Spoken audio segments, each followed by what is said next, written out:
बिस्मिल्लाहिर्रहमानिर्रहीम। अस्सलाम वालेकुम।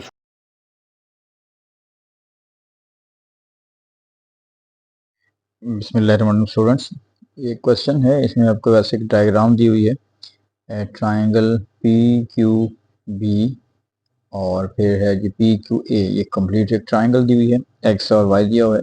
इसमें देखिए वैल्यूज कोई नहीं दी हुई, सिंपल एक कोई आपके पास एक आपके पास वो इंफॉर्मेशन दी हुई है कि Q B is equal to B ए।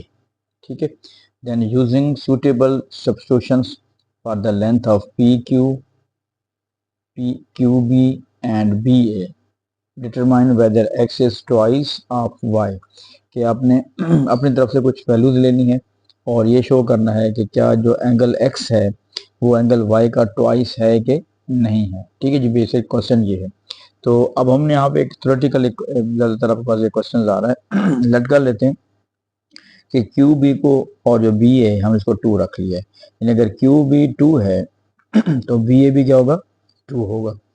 तो हम यहाँ देखते हो बात हमने यहाँ से स्टार्ट की और दूसरा हम सपोज कर लेते हैं कि जो एंगल हमारे पास x है वो 45 डिग्री है। ठीक है जी, एंगल x क्या है, 45 है। तो इसमें इम्पोर्टेंट बात देखिएगा, अगर ये 45 है और अगर हमने इसको 2 रखा है तो देखिए ये बस एक एसोसेलेस ट्रायंगल बन जाएगी क्योंकि 90 है ना। अगर ये 45 है तो ये साइड भी क्या होगी बेटा, 45 बन जाएगी एंगल। तो ये दो साइड जब इक्वल हैं, दिस ट्राइंगल इज एसोसेलेस ट्राइंगल। तो अगर ये 2 है तो ये भी क्या होगा, 2 होगा। क्लियर बात। अब अगर हम इसी अंदाज से देखते हैं जब हम एक कंप्लीट ट्राइंगल को देखते हैं पी क्यू ए सॉरी, तो अगर फुल, क्योंकि ये 2 है ये भी 2 है, तो ये हमारे पास जो लेंथ बन जाएगी टोटल ये 4 बन जाएगी। और पी क्यू की लेंथ जो है, जैसे मैंने अभी बताया कि अगर ये 2 है तो इधर भी क्या होगी, 2 होगी।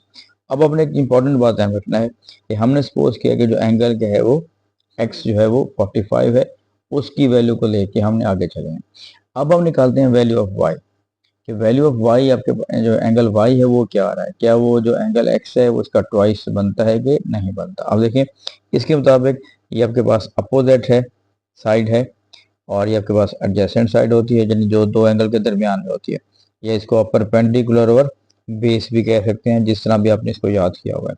तो अगर परपेंडिकुलर बेस लेते हैं तो ये 10 लगेगा बेटा। ठीक है जी, 10 y is equal to perpendicular over base या अपोजिट ओवर एडजेसेंट, जैसे भी आपने याद किया उसको आप अप्लाई कर सकते हैं। 10 y is equal to basically ये बना हुआ है 0.5, क्योंकि ये 1/2 हो जाएगा। अब y इज इक्वल टू, जब हम 10, जब भी कभी आप एंगल निकालना होता है तो आप उसका इनवर्स लेते हैं। तो 10 इनवर्स 0.5, मतलब y is equal to sorry, जब हम y की वैल्यू लेंगे तो हमारे पास जो आंसर आ रहा है बेटा कि शिफ्ट प्रेस करके, शिफ्ट और 10 और 0.5 है। ठीक है, और हमारे पास आंसर आ रहा है दिस इज 26.56। ठीक है, 26.56 या 57 डिग्री आ रहा है। इसको अगर आप राउंड ऑफ करना चाहें तो वो भी हो सकता है। ठीक हो गया। लेकिन अब हमारे पास इंपॉर्टेंट बात क्या आ रही है, अब हमारे पास y की वैल्यू आ गई है 26.57 और x की वैल्यू हमारे पास क्या थी, 45। अब अगर हम इस y को ट्वाइस करते हैं यानी 2y करें, यानी अगर हम 26.57 को 2 से मल्टीप्लाई करते हैं तो वो हमारे पास एग्जैक्ट आंसर आ रहा है, वो मल्टीप्लाई बाय 2 करते हैं बेटा तो दैट इज 53.13। तो क्या आ रहा है, 53.13। इसका मतलब ये हुआ x हमने रखा था 45 और y की वैल्यू अगर ट्वाइस करने के बाद ये 53.13 आ रही है। इसका मतलब है x is not equal to twice of y, x is not equal to twice of y। वही क्वेश्चन था कि whether x is twice of y, तो इसका मतलब है that will be no, x will be not equal to twice of y। यहाँ पे expose हमने कोई वैल्यूज कर लिए तो और वैल्यूज को भी इस तरह यूज किया जा सकता है। ओके।